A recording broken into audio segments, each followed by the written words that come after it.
Hello, everyone. It's Royce here, and I want to welcome you all to my YouTube channel, The Four Horsemen. As you can see, it's on a marquee down below on just the fact man's Dan's picture. I just love that. So anyway, let me introduce the panel that's here so far. We're expecting to have one more, the fourth horseman, of course. And I've got Michael Nolan right here. Michael Nolan, the bottom line. We just came from his show. He airs at 5 o'clock every Sunday night and also 5 o'clock every Wednesday night with a live podcast. Excellent content creator. And I mean, he's a true content creator, unlike so many people that throw up a record. And when that gets done, they throw up another record.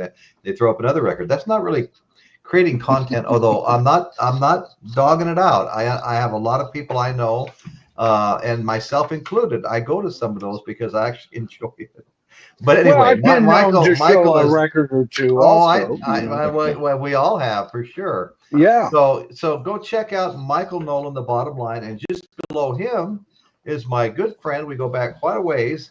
I didn't realize how long till just the other day when I went way back in time. And Hi, it's Chris. just the facts man, Dan.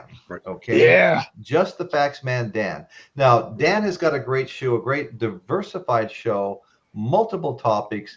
I mean, he's been involved with bands.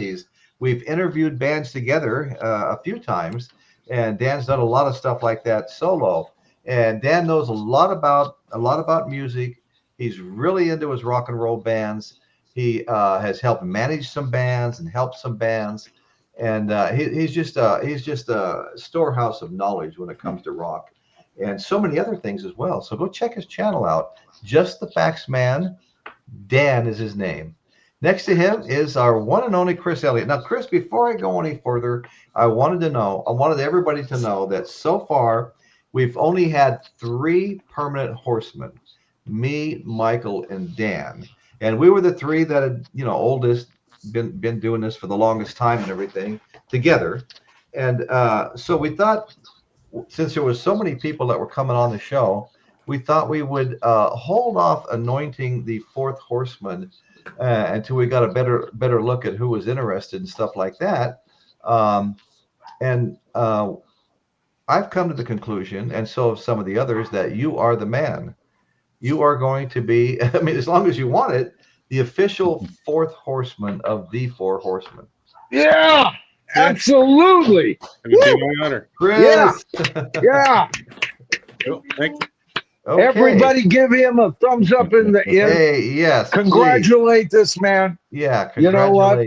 Yeah. I'm happy with this decision, Royce. Thank you so much. It was a good. I'm happy with it too, Chris. I mean, Yeah. you have really worked your tail off to be that four horseman, and we appreciate that effort. I appreciate the opportunity to join you guys, let alone, to become a permanent member. Yeah. Oh, man. Oh, well, good. I'm glad to Now hear it. watch us get our feet kind of wet and kind of, dug into. Boy, you guys don't even know what we've got planned for you now. So, I mean, I'll tell you guys, I've been shocked since the start of the show. I mean, we've had three super chats, which was you don't get that every day before the show even starts. Yeah. Gear Jam came in with $5. I just want to highlight these all real quick, and then Michael Nolan, the bottom line, came in with $9.99. Oh, shucks. And then our dear friend Rock and Robin Bird, came in with the two deuce hammer. Thank you so much, Robin. And it's so good to see Ben back amongst the fold, Royce. Yeah, he was gone for a short period of time. Yeah, but he's back. It's so good to see him. Absolutely. I really enjoy it when he's here. He's really smart and knowledgeable. Chris Elliott, thank you, everyone. I appreciate all the support. Yeah, we've got messages from Dr. Rick and Joseph Blue. Hey, Joseph, good to see you, brother.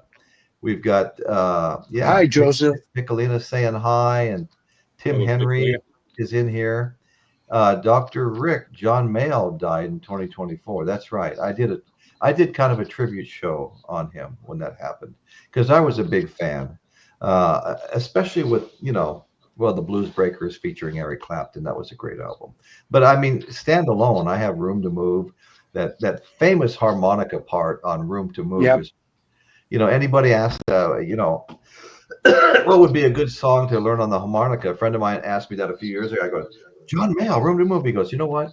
You're the fourth person I've asked, and they've all said the exact same answer from all We different. talked, yeah, all- we talked about that harmonica work on that tribute. I remember because yeah, it impressed yeah. the hell out of me. Oh no, it's very impressive. So tonight we're going to be talking about the iconic Bruce Springsteen, and I'll tell you one little story first about this. I went looking for a couple of more Bruce Springsteen albums, and I walked into my local record store, and here was their first album he ever made, Ashbury Park, and Ashbury Park, New Jersey. Okay, and it's kind of interesting. It opens from there, and then it opens from the center here.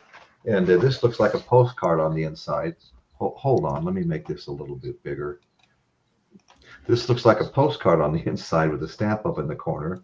And then, of course, all the songs are either on the inside cover or on the back. I listened to this earlier, but the real part of the story is this, folks. Okay, I walked into my local record stores and I'm looking for. I named a couple of Bruce Springsteen albums. And he went in, he went over and grabbed a couple of this was one of them. And he goes, well, here, while you're looking, let me just put it on and play it for you. I go, oh, great. One of those record stores that's got about 50, 60 amps for sale and 200 speakers sitting around and, vinyl players, etc. So he puts it on and takes it off and he goes, it just skipped. It just skipped. He goes, I think it's only the first song. You can just have this one. I brought it home. I cleaned it. The vinyl looks spotless, and it doesn't skip. Oh, so this didn't cost me anything, Okay, wow. So let's get into the show here a little bit, and then we'll come back and get the panel and the chat more involved. I just want to say that, okay. So I've always been a fan of Bruce Springsteen. Okay, I really, really enjoy his music. And the truth is, it's actually Bruce Frederick Joseph Springsteen, American singer, songwriter, guitarist, nicknamed the Boss. Springsteen is the boss, okay? And he's released 20, I don't know if you guys knew how many, 21 studio albums spanning 6 decades, okay? And most of his albums feature the E Street Band, his backing band, since 1972. He's a pioneer of Heartland rock, combining commercially successful rock that reflects working class American life. And I think that's what people always loved about him, is down to earth working class type music. He's known for his energetic concerts, some which last up to 4 hours long. So okay, let me touch on his early career, then I'll get back over to everybody else. 1964, he saw the Beatles on the Ed Sullivan Show. It inspired him. He went out and bought his first guitar, $19 guitar, started playing for audiences with a band called the Rogues at local venues. Later that year, his mother took out a loan and bought him a $60 guitar. So, ooh, oh, I know. In 1965, he went to the house of Tex and Marion Vineyard, who sponsored young bands in town. They helped him because the lead guitarist and subsequently one of the lead singers of the band, Castles, that Castles, a band that recorded 2 original songs at a public recording studio and played a variety of venues, including this is really a cool venue, Cafe Wah. Dan, were you with me when we did that? That's in Greenwich Village when we covered Cafe Wah in Greenwich Village. I know I did a show on that, but I can't remember if you were there or not. I don't remember that, no. I remember that show. You know who I think was there? To be honest with you, Rachel was there. but anyway, Marion Vineyard said she believed the young Springsteen when he promised he would make it big. In the late 60s, Springsteen performed briefly in a power trio known as Earth. I wonder if that's the same Earth that made Ozzy and them change their name, because there was already another band named Earth. Might have been. Yeah, I know. That's the first thing I thought when I saw that. Who played in various clubs in New Jersey and at a major show at the Hotel Diplomat in New York City. Okay, so let's. I'm just kind of anxious to get back to the panel and get the general discussion going here, guys.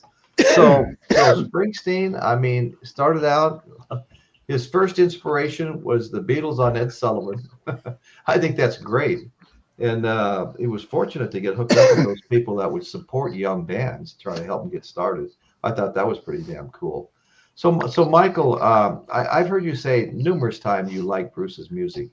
Oh yeah, I got into him late. I didn't buy him being on Newsweek and was it Time. Mm-hmm. I thought he had powerful people behind him, and indeed he did.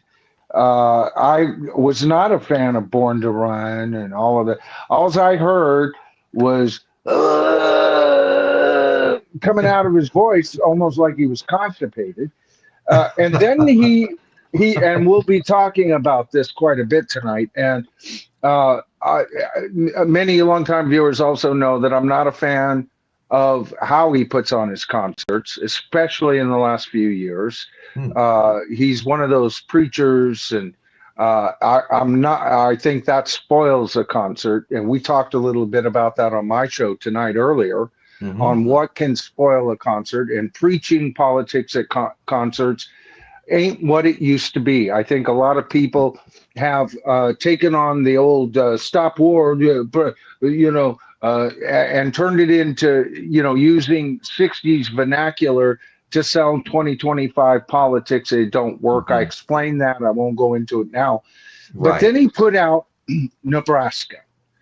All right. I got to tell you, the only reason I was interested was I was still working as a courier for Loomis Armored Car down in San Francisco when that came out.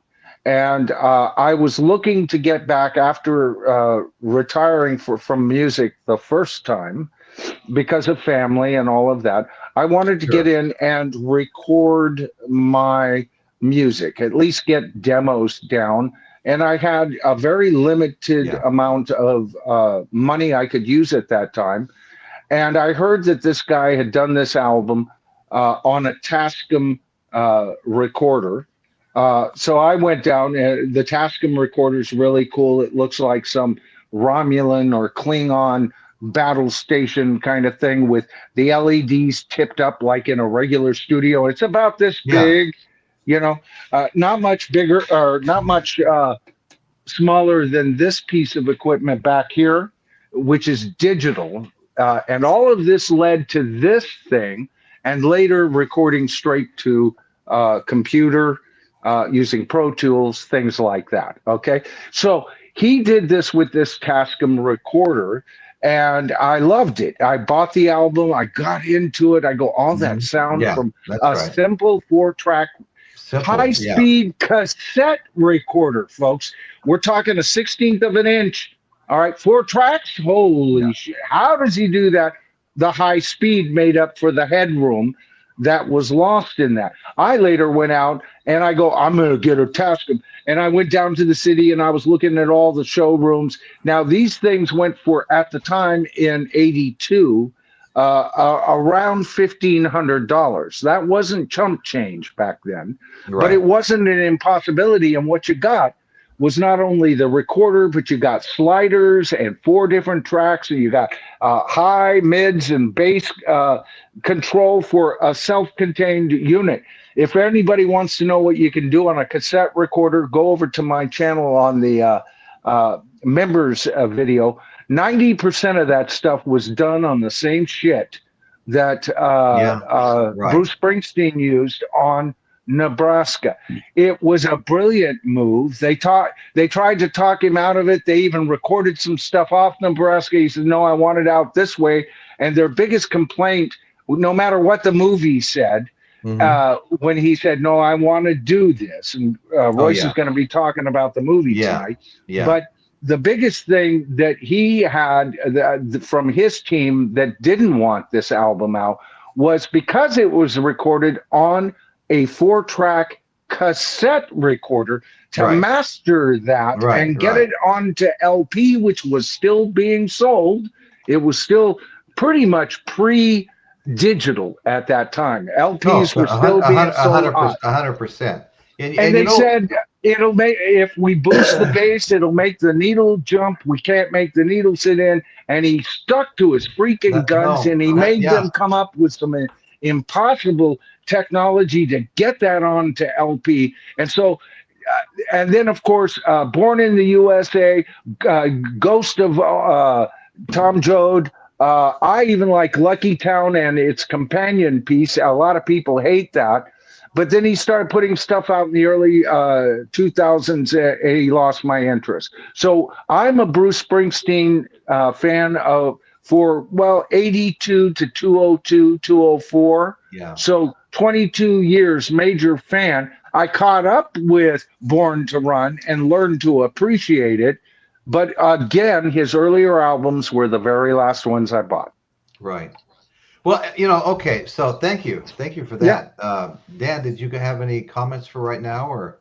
Well, I'll tell you right off, I'm not as knowledgeable with Bruce Springsteen as Michael is, but All right. I never really was a big No fan. worries. No worries. Okay. I never really was a big fan, but I do like a couple of his songs, Oh yeah. But, and I did do a little research on him, and I found out, why does everybody call him the boss?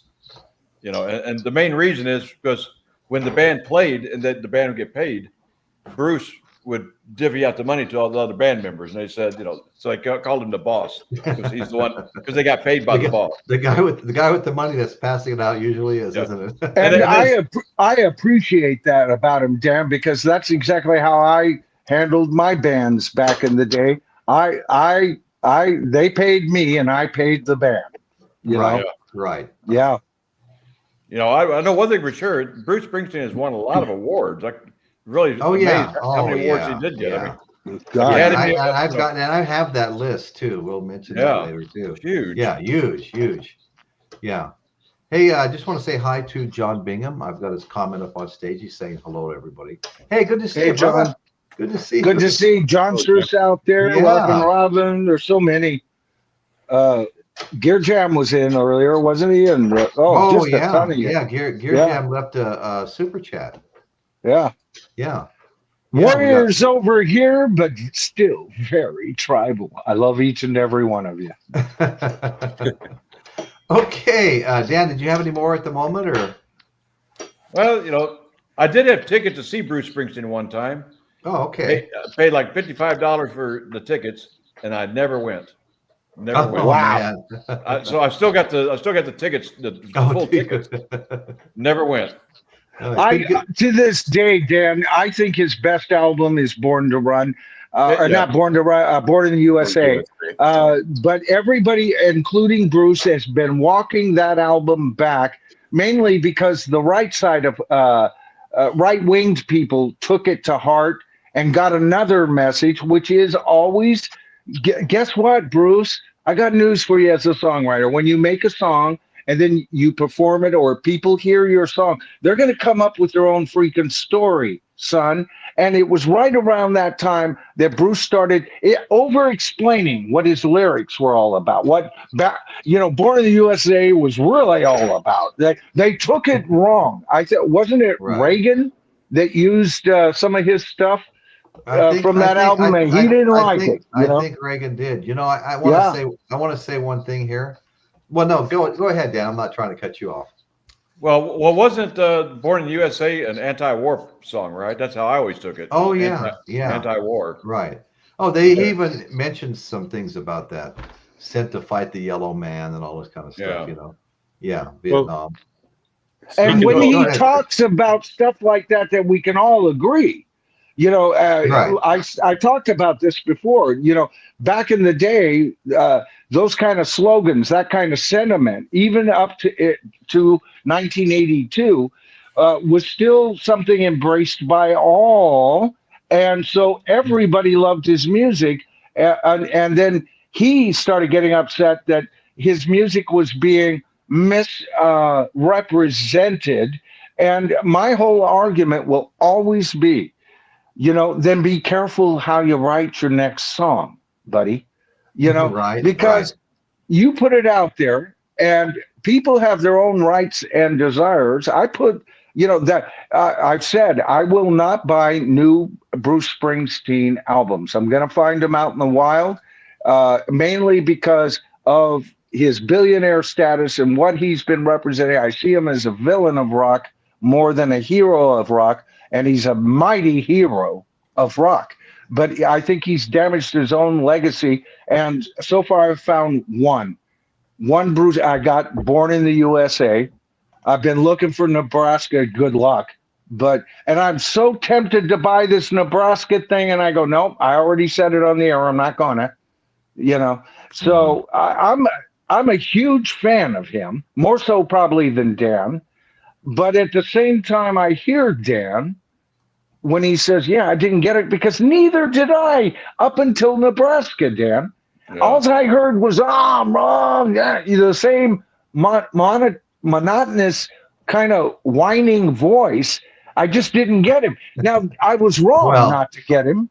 Yeah, but I'll tell you, Michael, I will be the first person to admit that his voice is very unique, and it can take an acquired taste. You know, you don't. Well, it's good. It's actually a good voice, but I didn't feel that way at the time. No, I get that. Yeah, that's what I'm saying. Yeah, but it didn't take long at all for me to warm up to it, and it never even struck me as being unusual after I did. Yeah, you know? Yeah. I like his voice. I think he's got some fantastic songs. But anyway, I want to hear from Chris. Let's hear from Chris. Well, a couple things. One thing you guys were just talking about, like the Born in the USA album. Yeah. I just earlier before I come on, was watching a little interview with him. He did like 3 weeks or so with Jimmy Kimmel. Okay. And he was talking about Born in the USA. He said he was given a script for a movie, and the movie was going to be called Born in the USA. Okay. But he said, I didn't even read the script. I was writing a song about a veteran, and I happened to see this script, and the title was Born in the USA, so I used that. So I stole the title. I didn't read the script. And then he goes, but I'm not that worried because I heard the story about the script, and the guy got it from his daughter saying, oh, yeah, nothing like being born in the USA. So he goes, I'm not worried about ripping that off. Right. But also, you're talking about, I have the Born in the USA album and his greatest hits album.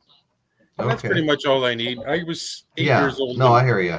Actually, I was 6 years old when Born in the USA came out, and I heard all the songs on the radio when I was younger, you know, along with all the other stuff. Right.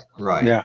But after that, there's like the songs on this greatest hits are about the only other songs of his that I even had any interest in. Like Born to Run, I've had lots of opportunities to get that album, and I just passed it up because there's not a lot of songs on there. I think that's a great song, Born to Run. Yeah. But the rest of the album I don't get. I just I guess I'm with you guys. I just don't get it, you know?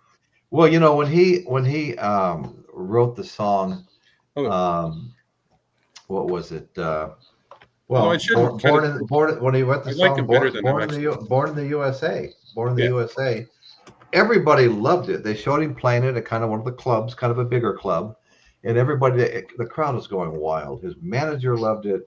The record executives loved it. Everybody wanted him to do that. And so this is what I'm going to spill the beans on this right now. I was putting it off, and I'll put most of it off still. Betty and I last night went to see Deliver Me From Nowhere, the new Bruce Springsteen biopic. And so I've got some things I want to say about that tonight. But can I finish one point first? Yeah, go ahead, man. Okay. I just saying I don't dislike Bruce so much, but I definitely only pick a couple of songs off of the albums. Like I said, everything on the greatest hits, that's all I need. Plus a few songs from here, like the Born in the USA, right? Glory Days, Dancing in the Dark, My Hometown, the cover track. Those are the ones that were always on the radio. Love that song, My Hometown. Like the whole album is majestic. I love it. I think it's the best thing he ever did, and it's one of my favorite albums in rock. Period. It's just that good. Well, I'll tell you one thing. One of the things I liked about Bruce Springsteen Well, Bruce Springsteen and E Street Band was Clarence Clemens. To me, Oh God, yeah. He was the big draw for me, not so much Big Bruce. Bruce, yeah. You know, Clarence was the one.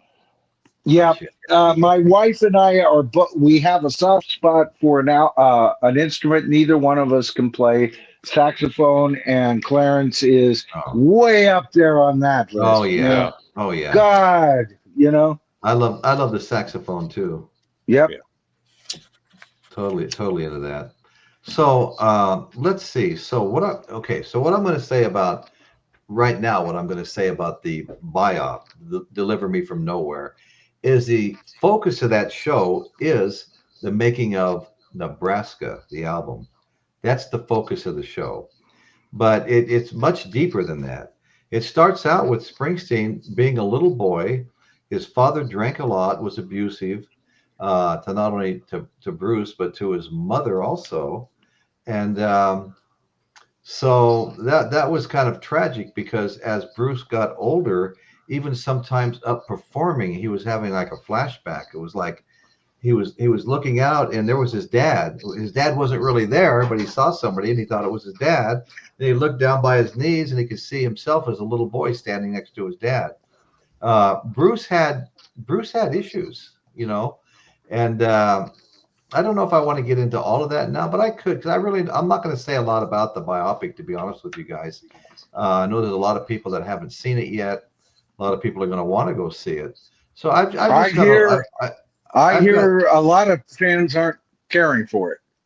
Well, I tell you what, it's a 2-hour movie, and I remember looking over at Betty after about 30 minutes and saying, "This is really slow, isn't it?" She goes, "Yeah." And neither one of us for the first 30 minutes were into it, okay? But what it does, it chronicles Springsteen's personal and professional struggles during the conception of the 82 album. Like I said, Nebraska. The movie's focus is that album. Well, it's a lot of other things too, okay? But he recorded it like Michael was describing on a 4-track player in his bedroom. Now, what happened after he recorded it? He wanted that raw, unpolished sound. He didn't want anybody to change it. So his team would get together and they'd say, "Okay, we got it ready for you to hear." He'd come in and play and he goes, "No, that's not my original recording. I want to put my original recording exactly the way it was recorded." They said, and so they went back and they changed it. And he came back in and he listened again, and he says to them, "No, that's still not my original recording." They said, "Well, we can't even make your original recording anymore." So I guess they found, and then they showed it in the show. They had all this old recording equipment, and they had to like try to extract it out. It was almost like real crude AI or something, but they finally got it back to exactly the way it was when he handed them the tape. Okay, and what happened is, so his manager took the tape over to the label, you know, and played it for, and the guy was just shaking his head and laughing. He goes, I respect you guys and I respect the music Bruce has done in the past. He's never had anything big, okay? Because he had a few albums out, but he wasn't an international star yet. But he had a decent American following. So he goes, he had a big American following. Yeah, but it wasn't worldwide at all. No, so he anyway, wasn't the superstar. Yeah. No, he was not. He was no superstar.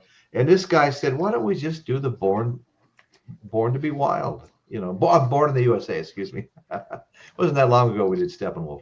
Why don't we just do Born in the USA? It's excellent. Everybody's going to love it. You could put anything you wanted for the next 9 tracks on that, and it'd still hit #1 because that's just such a great song.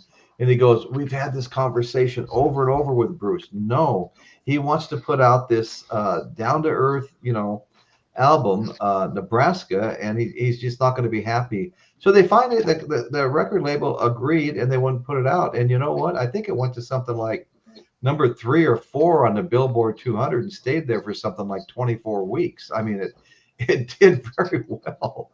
You know what? He actually wrote Born in the USA around the time he did Nebraska. And actually beforehand, yes. Yeah, and with this new release of the Nebraska that's out now, that I was talking about earlier, that I'm so tempted. They've got a version of Born in the USA. He was wise to hold it off. I don't like the original version of it at all. Doesn't even sound like at times the same song. Yeah. Well, another thing I want to say though is like, he's only one of five artists to gross over $2.3 billion in touring, not selling his, selling his library or anything, but in just touring, $2.3 billion, thanks to his 2023-2025 tour with the E Street Band. I Or guess thanks to the $5,000 ticket price. Yeah. Well, actually, for the most part on this last tour, he kept ticket prices down. I commended him for that on my channel. I remember you doing that, Michael. And I even said, I hate to admit it, but maybe Paul McCartney should listen to Bruce Springsteen this time. Because I always kid that Bruce Springsteen obviously sees himself on Beatle level. He has made comments that, my peers, and then he alludes to Paul McCartney. Okay, he is a great rock star. He is a legend rock star, but he ain't no freaking Paul McCartney. Get over yourself, Bruce. Serious. Well, yeah. Okay, so afterward, okay, like I said, he made that on a 4-track in his bedroom. Okay, now Bruce had a lot of personal struggles, and I alluded to them earlier when I talked about, his dad and his dad's anger and his drinking, and him and his mom getting knocked around a little bit. And Bruce was suffering. He had a difficult relationship with his dad, to say the least. But Bruce himself was battling depression. Okay, and he was mental health. His dad had mental health issues, which drove a young Bruce to defend his mother, Adele, with a baseball bat. The movie shows that he went after his dad with the baseball bat, hit him. Wow. And he also had difficulty connecting with women romantically. There was a pretty girl in the movie that they kind of got together, were like a thing, and she wanted it to continue, and he just could not make any kind of a commitment like that. He was suffering. I mean, he had emotional problems, and they wound up buying him a house. His team did. We're going to send you to L.A. They bought a house back there, sent him back. A beautiful house, big view of L.A. and stuff. And he wound up having a complete breakdown. I mean, he just completely lost it. And so his manager, rushed in, and they got him all kinds of therapy and put him on, drugs to help him and things like that. But he had a lot of issues for a while, and then he pulled it all back together and came out of it, And it's really an interesting part of the show, and you don't know what's Hollywood and what's real. But he walks into a room, and his dad's sitting there. The years have gone by now. Bruce is much older, and his dad goes, "Come here, son. Come and sit on my lap." And Betty and I look at each other and kind of start laughing. He's like, "Dad, I'm like 48 years old. You want me to sit on your lap? I didn't do that when I was 4 years old, And finally his dad was, Dad really wanted it bad, last chance to have his little boy on his lap, kind of a thing. And so Bruce went over and sat on his lap, and he started thanking him. Bruce had bought his mom and dad a house. He was giving them money every month to live on, and they were living a good life because their son was taking care of them, So anyway, that was kind of a cool ending to the show. But the movie depicts that whole thing, the decision to release the album in its raw, unpolished form, despite pressure from his label, pressure from his manager. Nobody wanted him to do that. So anyway, so that was pretty much the story, was the making of Nebraska and releasing it in that raw form, right? And remember, this was during a time period where McCartney had released Tug of War, the first digitally recorded album along with Brothers in Arms, that was released. This was getting around that time. And now we're going old school and mastering tapes on cassettes. Unheard of. Right. Major album. No, that's right. So we'll get back to his early career now that we skipped and did a little bit on the biopic. Okay, so from 69 to 71, He performed with a band named Child, which later changed its name to Steel Mill, appropriate, and included Denny Federici, Vinny Lopez, Vinny Roslin, and later Stephen Van Zandt and Robin Thompson. Steel Mill performed at various Jersey Shore venues and also outside of New Jersey in Richmond, Virginia, Nashville, Tennessee, and California. They gathered like a cult-like following, they described it.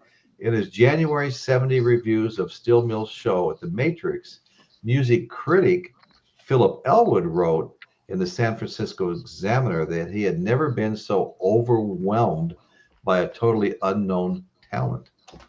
So that was pretty impressive, you know. So anyway, as it goes on, you know, let's see. He released his first two albums, Greetings from Ashbury Park, which I have, and The Wild, The Innocent, and The E Street Shuffle. 73, although both were well received by critics, neither earned him a large audience. He changed his style and achieved worldwide popularity with Born to Run in 75.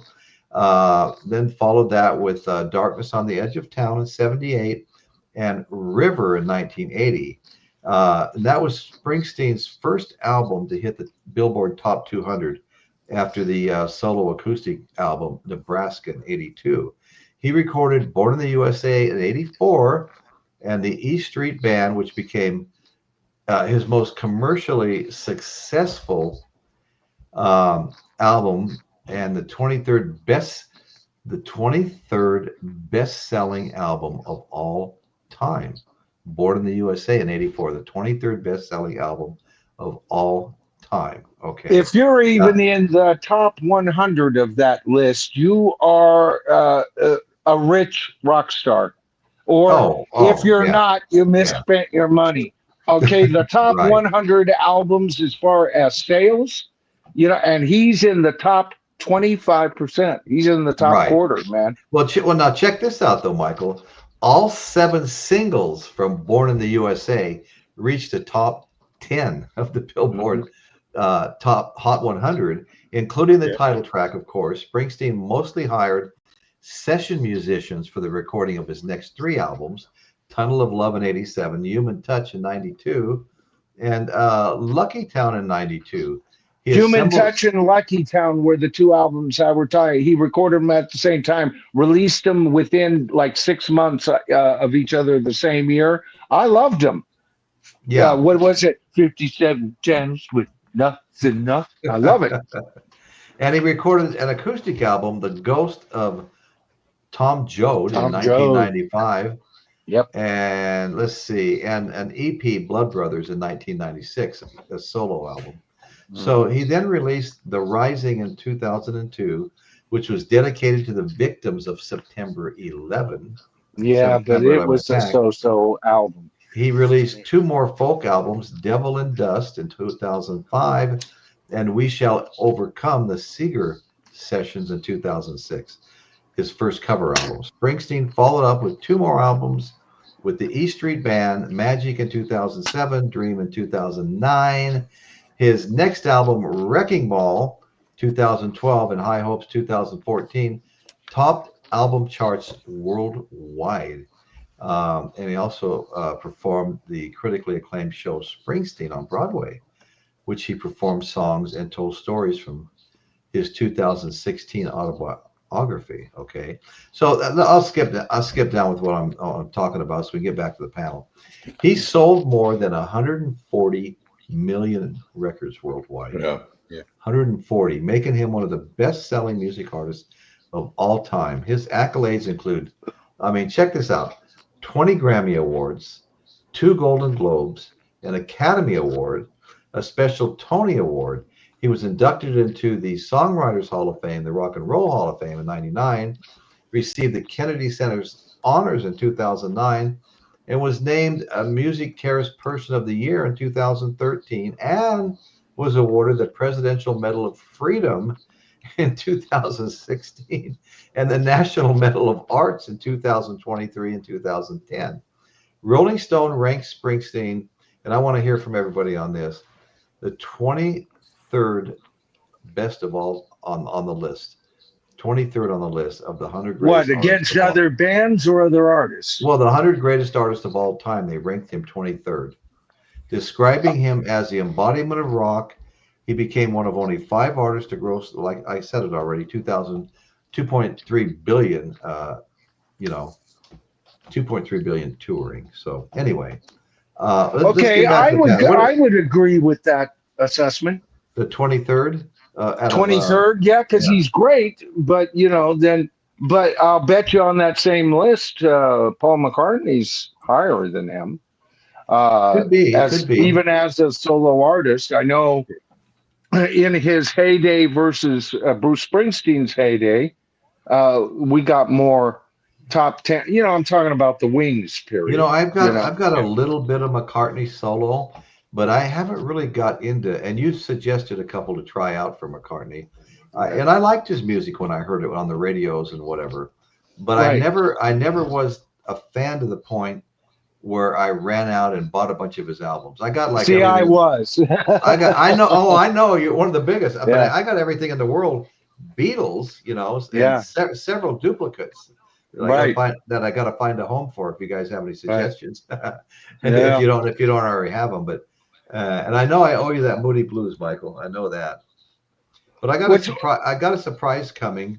I bought something. Oh, that's right. You have a couple of Seventh Soldier, huh? Yeah, I saw Seven Soldier. Yeah. That's right. That'd be cool. I bought my panel, and Chris, you just became a panel member, but I had ordered over a month ago 3 of the Who Deluxe box sets in vinyl. Thank you. Wow. Yeah. It comes with a booklet and I think a Blu-ray DVD, and it looks really good. And then I was late to the game, and I know that your focus is CD, so I ordered you, a CD set, Chris. Yeah, about a week ago. I'm supposed to get all this, I believe, October 31st. You know what? This sounds like this could fit very well into an upcoming Four Horsemen episode, Roy. Well, that's exactly what I had in mind. I was trying to decide that I want to do the show. See, the devil, you say. Once I get them, I have to send you guys yours, right? Yeah. So the problem with that is, by then half the vinyl community has done a show on it. That's all right. We haven't done a show on. Right. Well, I know. I was thinking, get mine, do an initial show, and when everybody gets their stuff, we can do a bigger show. What do you guys? What do you guys think about that? I think. So. Yeah. Okay.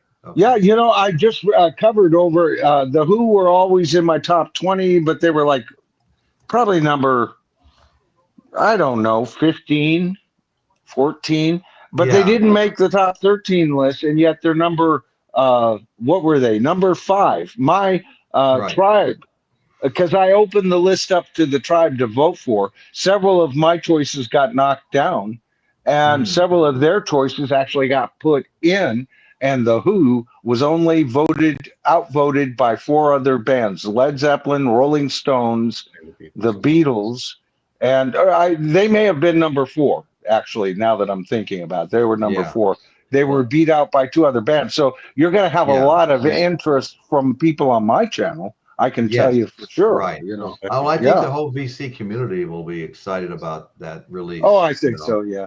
And the other one I have coming is I ordered, and it's not going to be here. I think November 4th or 7th is Axis Bold as Love box set by Jimi Hendrix. Nice. I'm hearing a lot of good things about it, but I don't know much beyond that. Right. Yeah. Right. I just couldn't resist, But I'm very excited. Pretty big release. Very excited about both of them. Really excited about the Who, and I think it's going to be fun getting this out there. And you know what? I don't always like to do multiple shows back to back on the same group, but sometimes it's the best possible thing you can do. I mean, both of my shows on the Back to the Beginning, Black Sabbath and Ozzy concert. Good night, Tim. Final concert. Good night, Tim. Both the shows I did on that had over 2,000 views, which is high for me, And that's happened a couple of other times when I did like let's say Bob Dylan had a biopic. I did a Bob Dylan show which had I can't remember how many thousand views, actually more than the biopic had, but they were back to back and they both had great numbers. So I could definitely see the Who being that way. There could be all kinds of smaller offshoots too, as far as like, you know, offshoots of the bigger shows and stuff. I know you do that really well, Michael. Yeah. Yeah. Thank you. I appreciate it. Yeah. No, you do. You do. So anyway, we've got a great lively chat here. You know, you mentioned the Rolling Stones top 100 artists. You got me curious. I've been kind of scrolling through some of these. Oh, have pretty you? pretty interesting. Yeah. Yeah. I haven't seen McCartney on here yet, but I'm still scrolling. Okay. A question from Brian Bingham was asking if anybody here likes Steely Dan or Steelers Wheel. Jerry Rafferty. I'm a big fan of both. Well, I Steely Dan was a like band Jerry. I had on my channel that was in the top 13, but it was voted off. So they're one of my top bands. You know, I always liked Jerry Rafferty too. Me too. I only know the one out, song in as the soon as I heard him, I went out and bought his CD. Baker Street. Talk about sax, huh, Dan? What about the sax on Baker Street? Yeah, really good. Yeah, makes the whole song. Boy, I tell you what, every band could have a sax player, as far as I'm concerned. I love the sax so much, I went out and bought one time, and I didn't know shit about what I was doing. I'd make a bunch of noise, and my wife's like, "I'm surprised you're doing so well already." And so finally, I decided to sell it. Things weren't working out that well, and so I actually took it to the guy's house, and he was a professional sax player, and his buddy was wanting to get a sax, you know, and get some lessons from him and stuff like that. And he started blowing mine. He hit these certain high notes and just squeal. And he goes, "Well, this thing has I didn't even know the difference. This thing had problems." Anyway, well, talk about saxes. Just a little off topic, but it popped in my head. It's not the most intricate or whatever, but one of my favorite sax solos is from Bob Seger's live version of "Turn the Page."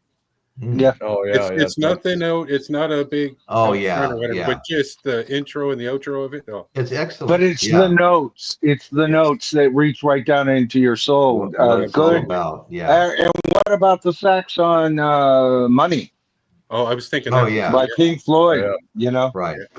A good saxophone can elevate a song to new heights that it wouldn't have had without it. You know. No, that's right. Yeah. A lot of Hall and Oates stuff. They had a great sax player. You know. Yeah. Awesome sax player. Right. That's one of the things I like about watching live blues bands. And that you get a lot of them. They have a bit of a brass and the saxophones. Yeah. That's saxophones are great. I mean, the guitar is good for blues, but saxophone's a great blues instrument too. I'm a guitar aficionado. I'll always choose guitar over sax. But if there is a sax, I'd rather hear sax on a great blues record than piano. Yeah. To tell you the truth, you know, I've got a special tonight. Okay, I'm gonna make myself big here for a minute. Okay, so I've been struggling what to do with my Four Horsemen coffee mugs that I had made, and they cost me $11 a piece to make, and they cost me $12 to ship, and I am willing to give one away to anybody that makes a $10 super chat tonight, and anybody that says buys four months of membership at the number 2 level. So if you buy 4 months of membership or make a $10 super chat, I will mail you one of the mugs. It'll cost me. I've already got $23 in them. I didn't think anybody's going to want to spend $37 on or $30 on them or anything like that, which would make that's a good price. $7. You know, that's a good price. That's a good price. Yeah. So the Four Horsemen, designed by the one and only Just the Facts Man Dan. So $10 super chat, I will mail you one at my expense. You pay no shipping, or if you buy 4 months of membership tonight.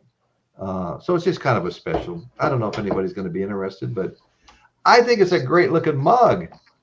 I think it is too. Yeah. And the coffee cup's not bad looking either, Royce. No, not at all. Not at all. I think that's one of the coolest coffee cups I've ever seen in my life.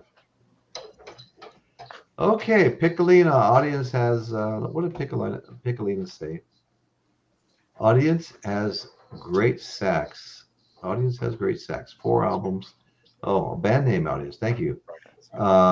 Great overlooked rock band. Oh, that's interesting. Are you got anybody familiar with Audience, the band Audience? No, not me.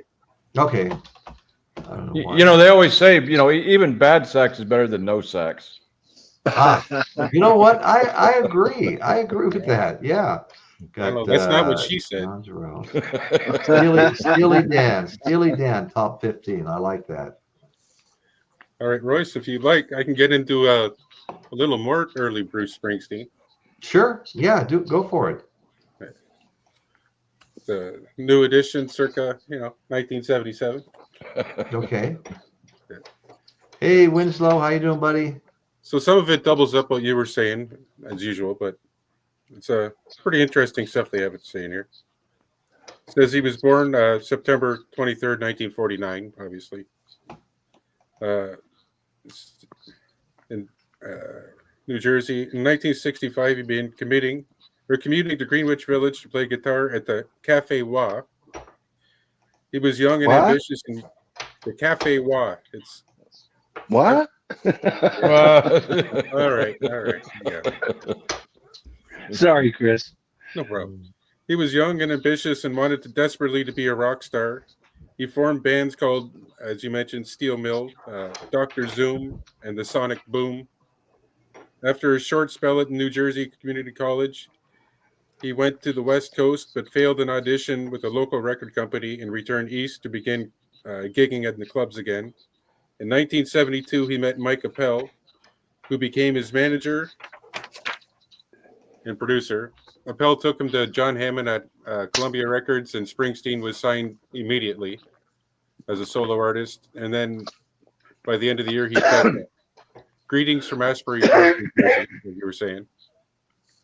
It was a successful debut album. It served its purpose.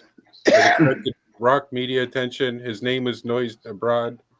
It was close to Dylan, but was equally apparent that Springsteen had more vitality and imagination than run-of-the-mill Dylan plagiarists. All right. The second album... Yeah, I'd agree with that. Yeah. The Wild, the Innocent, and the E Street Shuffle marked the beginnings of a backup group. The E Street Band, and also saw the intensification of the rock press campaign, which swelled to a hysterical pitch. He also developed his act into a lengthy show and dramatized his narrative pieces. Many of his songs were too long or too self-indulgent or indulgent. He tried too hard to be special, to be everything that everyone wanted, or everything that everyone was saying he was. Yet despite this all, the talent was there. And then John Landau of Rolling Stone, there you go, made his well-intentioned but ultimately disastrous quote, "I have seen the future of rock and roll, and it's called Bruce Springsteen." Nice. That became a milestone milestone around Springsteen's neck. And when Columbia used it as a basis as an intensive publicity campaign, he had difficulty recording his third album since it obviously had to be good enough to ride the wave of. Right. Yeah. I gotta interrupt for just a minute. Rockin' Robin Bird is the proud owner of a Four Horsemen coffee cup. Congratulations, yes. Rockin' Robin. I just need to get your mailing address. Just let me know how we do that. I mean, I can give you my email address. I put my email right on the. I put my email on here right now. If you want me to, I could do that. Yeah. And that is a deal. That is a deal. That well, yeah, they cost me 11. Then I paid 12 to get them shipped to me. Yeah. So yeah. That's why I handle mine through a store called Spring, Royce. And I know. Yeah, you let somebody else do everything. Right? And my mugs go for more than that. That's why I say that is one hell of a deal right there. She just stole it. That's a beefy mug, brother. That's a beefy No, mug. it is a beefy mug. Yeah. Drink with it proudly, Rockin' Robin, Right. Right. for it is yours. You are the winner. Right. She stole it, folks. She stole it. I'm telling you, she stole it right from underneath you. Oh. But you know what? That's why a lot of us content creators do offer, um, you know, merchandise. It's a lot of people want to support the channel, and that's a way for you to get something back. If you do a Yeah. super thanks Right. here, of course, it's featured, like you see Rockin' Robin and Birds is there. Think of that as a super thanks, and we respond to it. You get something back, something real, something immediate, and it's our way. And of course, both Royce and I, we put all those funds right back into what you see behind us on our Yeah. squares, Absolutely. and Absolutely. perhaps even what we're filming on from time to time. It From all goes time to back time. to Yeah. supporting the show. Right. And Right. we are so grateful that you guys do that. It is wonderful. But at the same time, I'll say, I think Royce will agree with me here. We don't do it just for those super thanks. We do this for you, the viewer. For those of you No. who can't afford to do Absolutely. nothing but watch, that's why we're doing this, folks. It's for you Yeah. folks. Right. Well, it's fun, and you know, and we hope we're entertaining people, and Well, we try. we try. Right. Some of us just make an I ass gotta, out of ourselves. But that's all, entertaining too. all I of guess. us at one time or another. Yeah. I just want to tell Rockin' Robin that I've put my email address. It's about almost halfway up the chat right now. It's for the one I'm looking at. So there's my email address. Just send me your mailing address, and I'll get your mug right out to you. Hey, Royce, Without delay. Thank Royce, you so much. Yeah. Royce, do you have a direct link to the Four Horsemen store or anything where they can actually just order it themselves, order their own? I actually didn't set the store up yet. Oh, okay. I was, I kind of hesitated. Like Michael, if you don't mind me asking, what do your mugs sell for? I think they go for like about 15 on up. Okay. I haven't even been over to Right. the store. I haven't checked to see how many I've sold or anything. Okay. Because Okay. I'll eventually go over there, and if any is sold, I'll request a payment to my bank, and that goes into the bottom line fund, right? But once again, it's to offer folks. I was asked by my Okay. tribal members, when are we going to get a tribal mug? That's when it Mhm. started. And Kimberly's been practically hitting me over the head with a very dusty broom about getting T-shirts out, and that's coming, right? Because some folks love to do that and to support the channel. Right. Like I said, all this stuff goes back into production costs and things like that, which are higher than you would imagine to put on these kind of shows, Yeah. Hey, I got to respond here. John Patterson said now he's thinking of a Four Horsemen fan club, $99 for a year, all access, black T-shirt with logo, then a regular email for channel updates. Well, that you know why that's so interesting is because I'll show you why. I have the T-shirts designed, and I'm intending to make them in black, and I've got this nice little thing on the back here, okay, and it says warrior. It kind of looks like it came out of a dictionary, warrior, and then noun, and then it says a warrior's path is forged in fire and tempered by honor, their spirit unbroken, and their love for rock and roll never ending.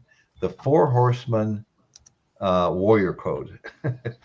That's cool. This is a path where no one goes. My wife wrote that for me. I love it. Yeah, and so I've looked at these in both black and white. They're out of the T-shirts right now in white. White or black, the Fruit of the Looms. They got some other brand that's a little cheaper. I might get one and just see what it's like. But yeah, Yeah, we could put a bucket together. We could put coffee cups, T-shirts. Anyway, I know I'm going to get one. Oh, I am too. Are you kidding me? Now, hey, Michael, do you remember me talking about? I don't know how we got on the subject of guys perming their hair, and I said that I had permed mine once, and you almost fell out of your chair. Yeah. Let me know when you're sitting down, holding onto the armrest. Okay. I've got a picture I've been meaning Bring it to up, baby. I gotta see this. Okay, here we go. 3, 2, 1. Oh my God! Oh my goodness! Whoa! You saw it here, folks. You saw it here. Okay. Wow. Is that the lovely Betty? That's Betty. Oh my good! What a beautiful woman. Look at that. Thank you. Thank you. Yeah. That must have been in the 80s. It was in the 80s. That's exactly right. 80s or late 70s. Early 80s, maybe around 84-ish or something, you know. What's that? You look like the lead singer to, Green-Eyed Lady. What was that? What was that? Sugarloaf. Or Van Morrison. You know, Green-Eyed Lady, Ocean Lady. Well, James Watson just put in the chat. Who's that? Bob Ross. So anyway, I told you I'd show you that sooner or later. Come to think of it, Royce. Yeah. Have you ever thought of taking up painting? I don't know what got into me. I never dreamed that I would perm my hair, and all of a sudden, it happened. Did you? Now I got a question for you, Royce. Did you like it? I didn't mind it so much. I didn't want to do it again, but it was kind of a. It was a. How was it like growing out? What happened? What did you have like this time period where you just had kind of lumps of straight and curlies on the end, or what? I honestly can't remember. Oh, Jesus. Being in the construction, I always had like a ball cap on or something out working because of the sun and stuff. Can you imagine if I permed this hair? I'd be like this big brown, blonde, gray helmet over me. Right. When I was in the Navy, there was a fellow sailor that I worked with. He said when he joined the Navy, he had a big blonde afro. And he said when he was at the boot camp getting his hair cut off, they said they found a popsicle stick in there. That's hilarious. Home for the buzzard bees.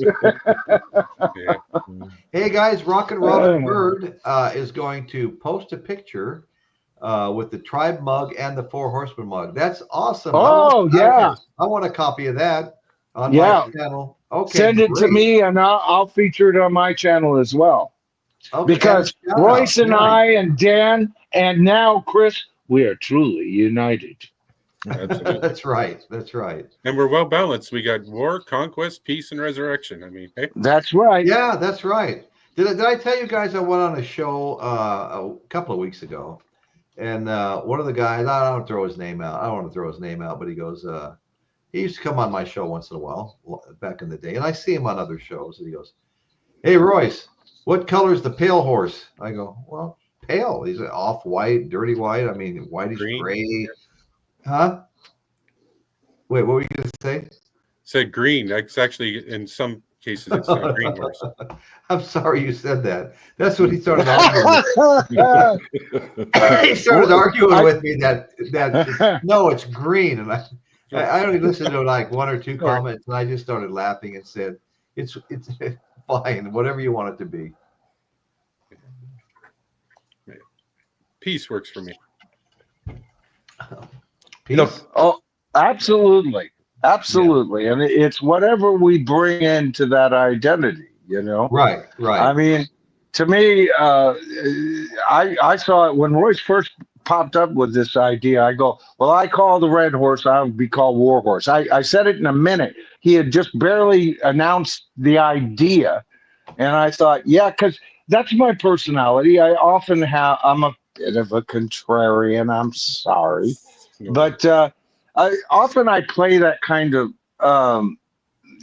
spot on the panel anyway, and I thought, okay, good. Now we've got something going here, and then with Dan choosing Conquest, I love how everybody took their horse and they took positive aspects, because Royce's horse is death.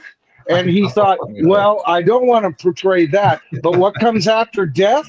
Resurrection, baby. Right? That's right. So we're a real positive group of four horsemen. Positive group. That's Troll. Right. Trolls, yeah. Boy, we had fun with them earlier, I'll tell you. We knocked them out of the park. It came into my chat, and our good friend Dr. Insomnia said he threw them out about 4 times. I finally came in, and he came back in with a different name. He was coming in under, let's see. I wrote it down. No, you don't want to repeat it. Okay. You don't want to repeat it because then that particular title is one of his many charges that he talks about. When I can prove I'm not a buyer of certain things, and I can do it with 2 examples if I ever cared to. You freaking ass moron. Oh yeah. Okay. I can't believe that some people have nothing better to do than try to. And we all know his name. He's a chump on every planet known to man. Do you know Mars won't let him land? That's why we're stuck with him. I love Kate's nickname for him, Twat Waffles. Yeah. And she called him that too one night after she threw him off. She was calling him that tonight. In a way. Right. Yeah. Well, I not only banned him, and of course these guys switch names like people switch. These guys, it's one guy and he does it. Plain and simple. You prove to me that it's not the one guy. I'll still blame the one guy because of what he's done. He deserves the blame. Well, the interesting thing is I like to go to their channel because everybody has a channel, right? And I went to his channel. Curtis. I went to his channel like I did to the last troll that I banned. And guess what? He just set it up today. He usually does. But see, here's what I told the folks on my thing. Report them. Be very careful that what you report is actually true with the statement that they did. Yeah. You guys are out there who think that won't do anything. What happens is every time he comes up with a new one, the YouTube algorithm, the algorithm is designed to tie these kind of things together. They'll get back to the home channel. And then their future is in doubt.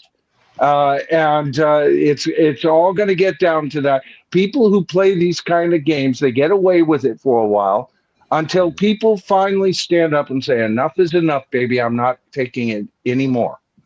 Well, I like what Rock and Robin Bird said, Michael. She booted his ass right out of your show. Right out of your freaking show. Lightning, man.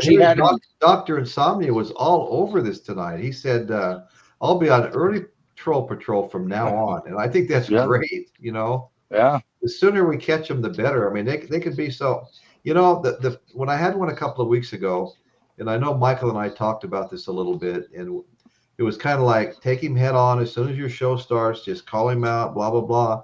And then I went and looked and he just opened the YouTube channel. I mean, it was obviously a troll at that point.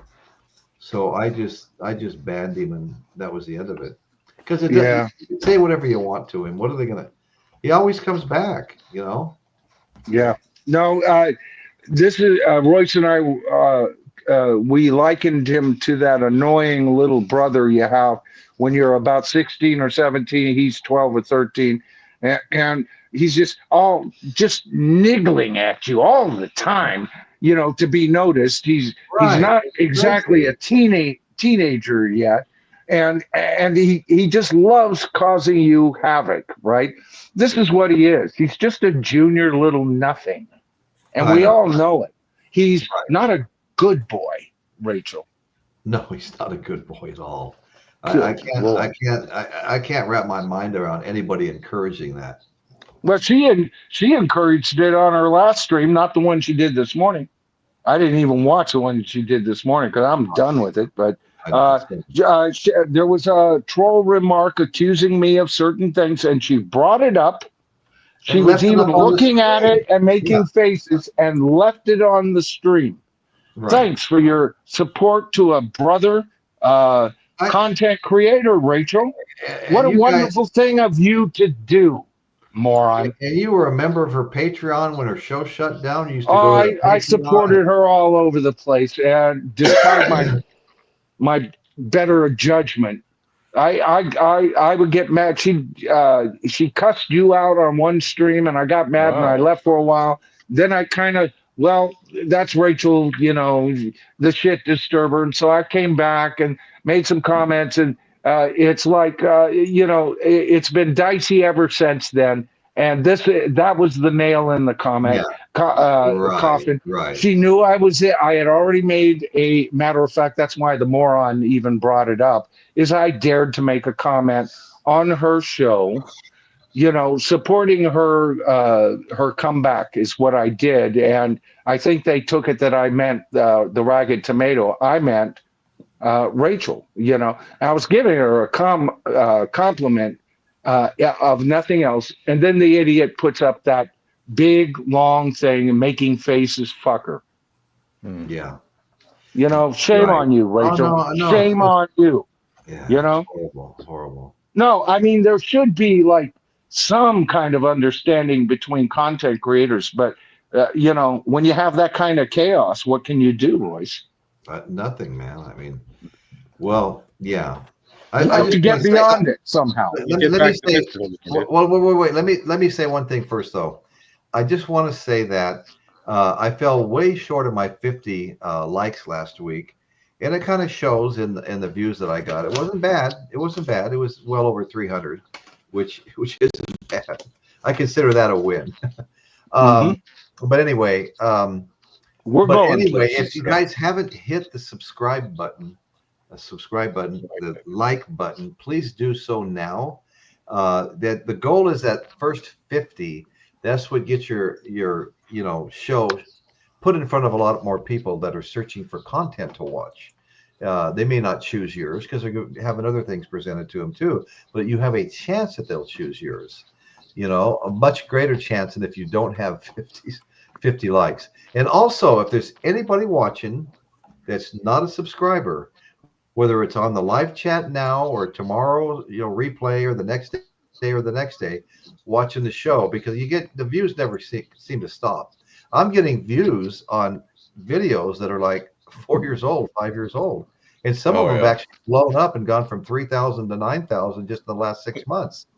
That I'd almost, I was not expecting that from. But anyway, so it keeps going. But if you're not a subscriber, please hit that subscribe button. Go to the channel, check out all the nice videos we have over there. Tons of 460 videos, tons of stuff on music, other stuff too. There's other stuff. It's a little diversified. I'm a general contractor. I have some, how-to videos.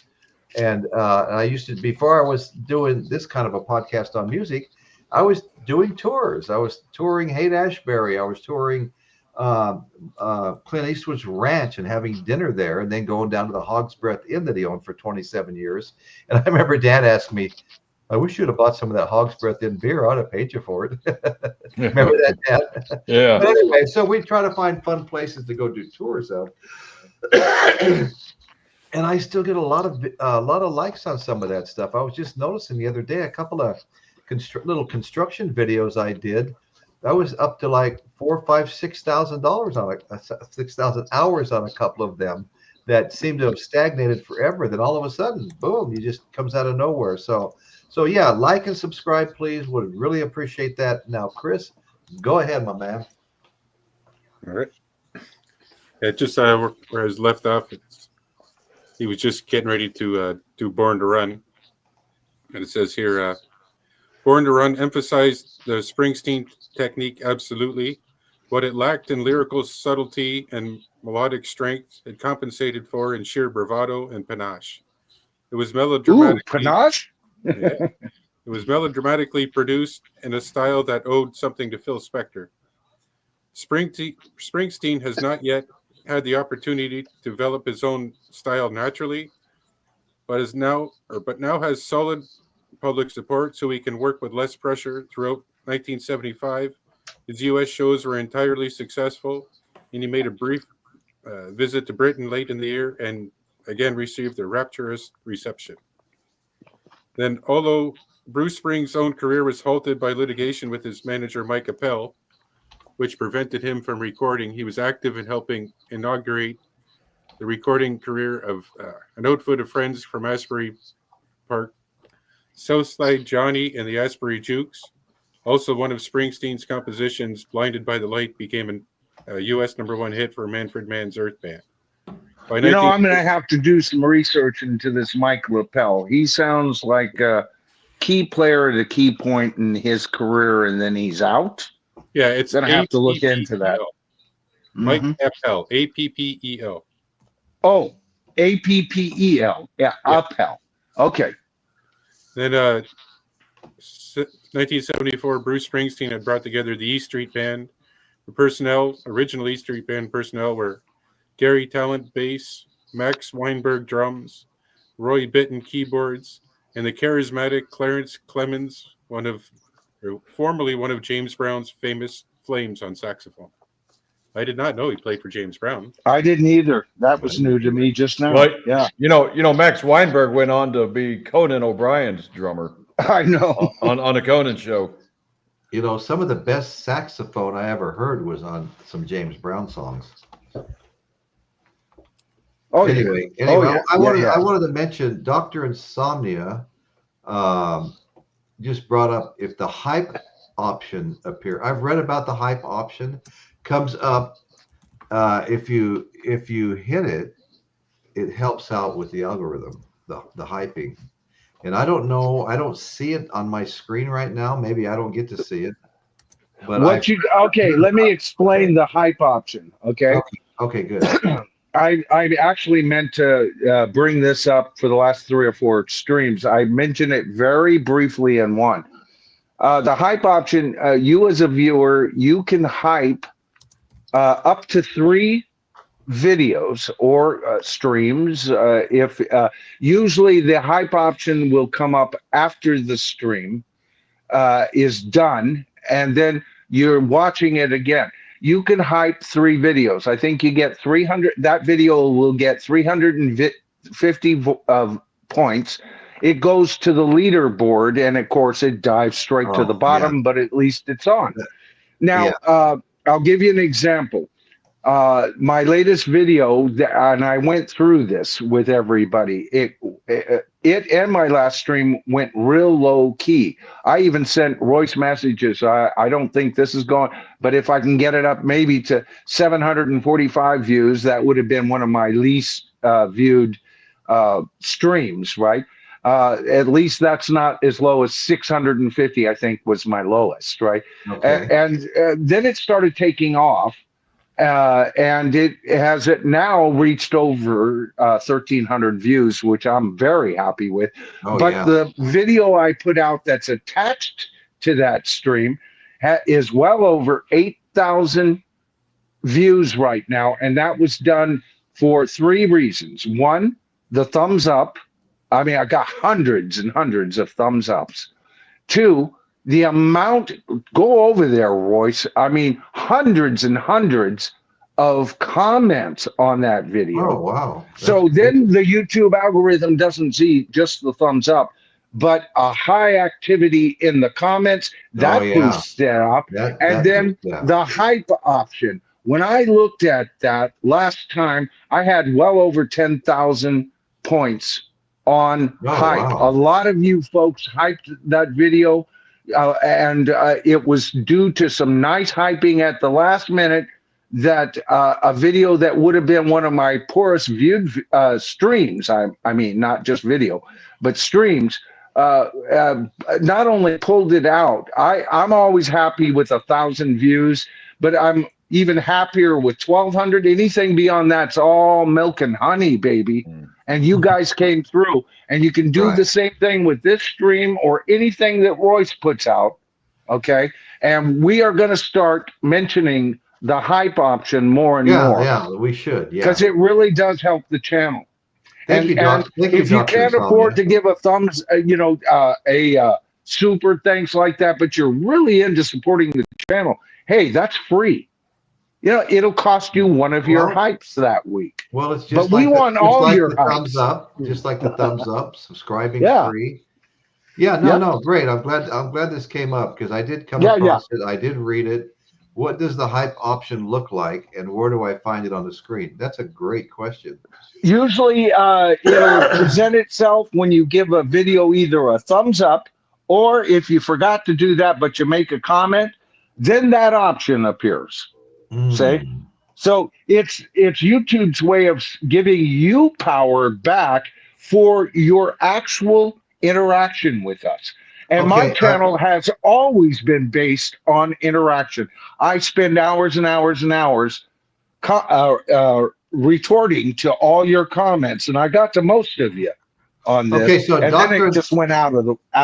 Dr. Insomnia is trying to tell us how to find it. The hype option appears to the right of the comment section. Okay. Yeah, I'm gonna. And on my iPhone, it presents itself at the bottom of the iPhone. As soon as you click either the thumbs up or the comments, you do that, and it's right at the bottom there, and you can hype it. And it'll give you what your hype put it to. Like if it's 350, you were the first to hype it, baby. Cool. Yeah, I'm gonna have to take another look. I can't do it.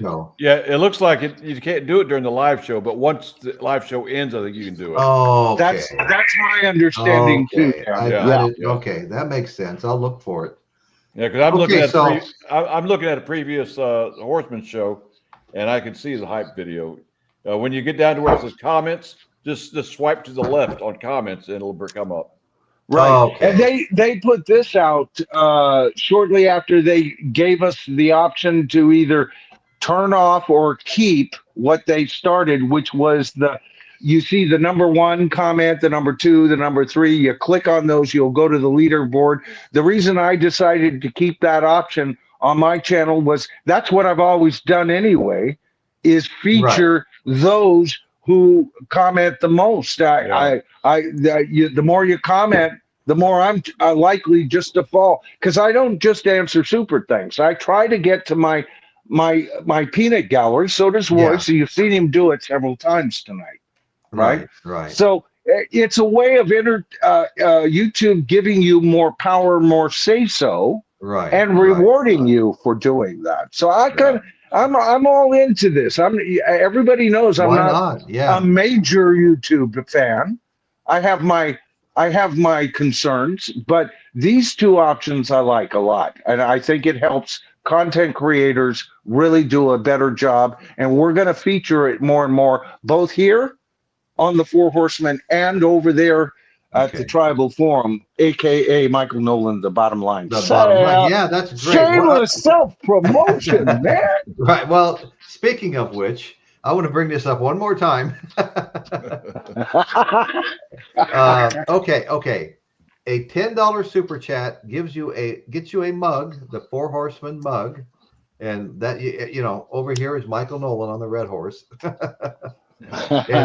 Dan is over here on the let's see which one. Okay, yeah, Dan is on the other end on the white one. I'm on the black one, and Chris Elliott is on the pale horse. So these cost me $11 each to have made, and we got them flanked, Dan. Wait, guys, to have 10 of them shipped to me, they cost almost $12 each to ship each. So I have about $22, $23 in them. If you buy a $10 super chat tonight, I will give you my email address. You send me your address, I'll get it in the mail to you. All right. I didn't know you had more than that first offer. My goodness, Rockin' Robin Bird was number 1, but you guys can steal this too. Yeah. Yes. Well, like I said, I lose money on them, but it's my way of giving back. I mean, you can also. I hear you. You can also buy 4 months of membership. I actually make a little bit on that, but we will be putting more and more videos on that are members only, private videos too. So, anyway, guys, let's talk about closing comments here. I just want to say that I enjoyed the show tonight. I enjoyed the panel. We have a great panel. Chris is now an official horseman, the 4 horsemen. It's official. Okay. Yeah. So we won't be rotating anybody in or out unless someone's missing one night, and that can happen. People have things to do. So we still have the rotating horsemen, because not all 4 of us are going to be able to make it all time, That's exactly so there's right. still room exactly for those folks out there that have been up here before. And once again, you'll get the full 1/4 of the time to speak if you're not shy. Anyway, so there'll be an alternate horseman. Yeah, there could be yes, that's right. You're right. That's right. There could be, because Royce has a short list of people he's willing to have on, and those folks could make the 4th or the 3rd horseman, depending if 2 of us were gone, but not just anybody. From what I understand, correct me if I'm wrong, Royce. Yeah.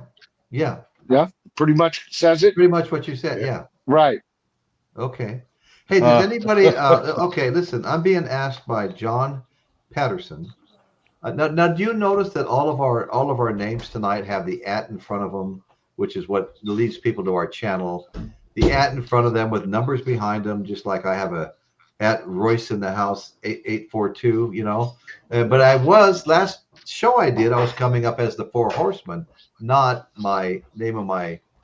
Access my YouTube channel. So I've noticed it's not just me, it's like everybody. And I read about it, and YouTube's decided maybe to use this instead of whatever he had chosen for the name of his show. So anyway, so we're all kind of looking at that.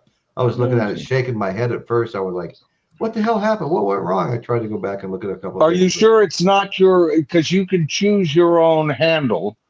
I can only change that ever so much time, and they prefer you to use the handle you've got. No, Michael, can you see the chat? Yeah. Oh, okay. Well, you can see everybody has the @ in front of their name now. Right. Not everybody, but 90%. Yeah. Yeah, I just did a test that came up with my YouTube name. Yeah. Okay. Without the @ Right. And I think I'm gonna do that. Switch my YouTube name to the 4 horsemen. And you don't need the @ right? And then I'll be consistent. Mine is Michael Nolan, the bottom line. I just made it real simple, easy. No numbers to differentiate. Nobody had that particular name, and it's worked out real well for me. So. Oh yeah. Okay, so like I said, I want to thank everybody. Got our new horseman tonight, and Chris worked hard. He really deserved it. You've been doing a great job, Chris. Thank you. And I'm so glad to have you on, Chris. Really, truly. Yeah, same here. I mean, welcome to the permanent party. Even though, for the most part, Chris has been on more than he's been off.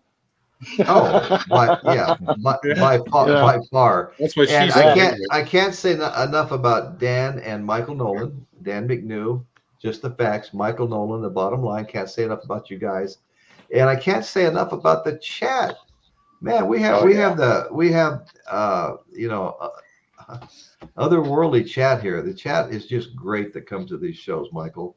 And you and I pretty much share a lot of them. Some I got from your channel, some you got from my channel. Yep. But, I just really appreciate all of you. Look at that. We got Dr. Insomnia. He's amazing. Kate Stoddard, our old friend. And we've got Winslow Red Cross is still here. Rockin' Robin Bird is still here. And again, Kate, but thank you guys so much. And, and for those of you who came earlier and had to bow out, life happens. We understand it. Thank you. If you watch this on replay. Sorry, Dan, go ahead. Yeah, I'd like to add something about Bruce Springsteen that I don't know if people are really aware of this. And I wasn't aware of it until I started my research. But, you were talking earlier about how he had a lot of issues when he was growing up, Right. And, when he was 17 years old, he was in a bad motorcycle accident. And received. I hadn't heard that. Yeah. Yeah, it had received a severe concussion, and when he got his draft notice, he went down to the draft board, and they rejected him, because of the concussion and his erratic behavior. Oh, wow. So I Well, kind of that ties right in, doesn't it? yeah. Huh. It's that time of year, hay fever. He hears me here coughing and stuff, Dr. Insomnia. Yeah, no, totally. I have horses on both sides of me where I live. Anyway, guys, you know what? I got so carried away having fun that I forgot I do have this album. That's the one vinyl I have also. I love it. And I really love this album, and I always did. I had the cassette many years ago, early 80s. And then I've had this forever. Okay. It's a 5-album box set. Wow. Okay. And it goes from 1975 to 1985. So I know there's a lot of people that are big fans of some of the earlier stuff. And it comes with this nice book. Excuse me. Let me see if I can just pick out a couple of pictures. I mean, it's a place where they're performing. It's always awkward to try to turn these around, but it's just full of really good pictures, you know. And let me find a bigger picture of these guys. Wow, yeah, it's just all like performances that are taking place. Performances. Yeah, you know, anyway, they truly, in their prime especially, were a freaking hot band. Yeah, man. Yeah, you know, I haven't listened to a lot of concert footage lately. I probably should to catch up on him, but they were so hot in their day. All the 5 covers look like this. They all have artwork on one side, and the vinyl was all pristine. You know, Columbia. Wow. Yeah. So anyway, you picked this up used? Oh yeah, I picked this up used. Not recently. Probably 3 or 4 years ago. What did it set you back about? Well, you know, it was like nothing. I answered an ad in Santa Maria, about 55 miles away, and I went out there and they were selling. I must have walked out of there with like 20 something albums, including this, a whole bunch of Beatles stuff, you know. And just, I mean, everything I bought, I wasn't buying stuff just to be buying it. It was all stuff that I wanted, you know? Yeah. And so it was like a total score. I mean, I don't think I spent much over $100. I mean, I just loaded up. Wow. Yeah. Because see, I have this thing about buying him new after his shenanigans lately, but I do want to get as many of his great albums as I can. Yeah. You know? And a box set like that, if I came across that in the wild, that was a steal, Royce. My God. I still run into it. But I mean, think about it. You 75 to 85. I mean, those are like golden years. What is it usually priced at when you've come across it? You know, I don't really know. I haven't. You didn't remember? No, if I come across one, I'll contact you and let you know what they're asking for it. Yeah, because I do. I'm just curious what a box set. Several others. Yeah. Hungry Heart. Yeah, that's a great song. I think he's got a lot of great songs. Like I said. Oh yeah. I'll be the first person to admit his voice, the way he sounds is. It was kind of it required an acquired taste over a little bit of time, but it didn't take me long, you know. Probably and once you get past that point, you know. Yeah, and a lot of people love his voice right out of the gate. But if you did have trouble with his voice, if you stick with him just a bit of time, it doesn't take but a good album, buy a good album from it, listen to that, and then you'll realize he's actually a very good singer. He just has a quality of, especially how he delivered his earlier stuff. It was more of, I felt like, it was like a Howl in the Woods kind of, I don't know. But once I got past my prejudice, I realized not only is he a good singer, he's a great singer. Yeah. Actually. Yeah. Well, Joseph Blue has this same set in CD. So, really? Yeah. Wow, Joseph. I'm know that. Yeah. Color me jealous. Well, Right. because see, I want so much from him, Royce, and I'm kind of bound by my oath not to Right. buy him new anymore. I Yeah. just don't want to, filter in to the billionaire anymore. Well, And the only one that I would buy new is Nebraska in the red vinyl it came out I in just know, I recently. know, I know, I know, I know. That's my big tease that I'm Yeah. dealing with. So stop Right. teasing me, man. There's something special about the colored vinyl. It used to have kind of an inferior sound, but they don't say that about it anymore. It's come a long No, way. no, they've kind of beat the shit out of that, but it's Yeah. not a. I don't buy colored vinyl, but when I buy an album I want and it's in colored vinyl, it is Right. a bonus. It's nice. It's an absolute. I've got some of the Y- coolest looking colored vinyl. yeah, have a friend over and whip that sucker out, put it on the Right. lay. They offer him a Right. cup of coffee. He's gonna go, oh, cool. You know, I like that. Right. I've got Hendrix on colored vinyl, Ozzy on colored vinyl, practically I also everybody. like clear Chicago, vinyl. the I've got Doors. several Oh clear. yeah, yeah. Yeah. I almost bought a double album set in clear vinyl the other day. Did you? Which one I was it? think it was. I didn't buy it. Um, Blondie. Oh, oh yeah. I haven't gotten any You know, Blondie yet. Now you put her in yeah, my them in my mind. I've got a, yeah.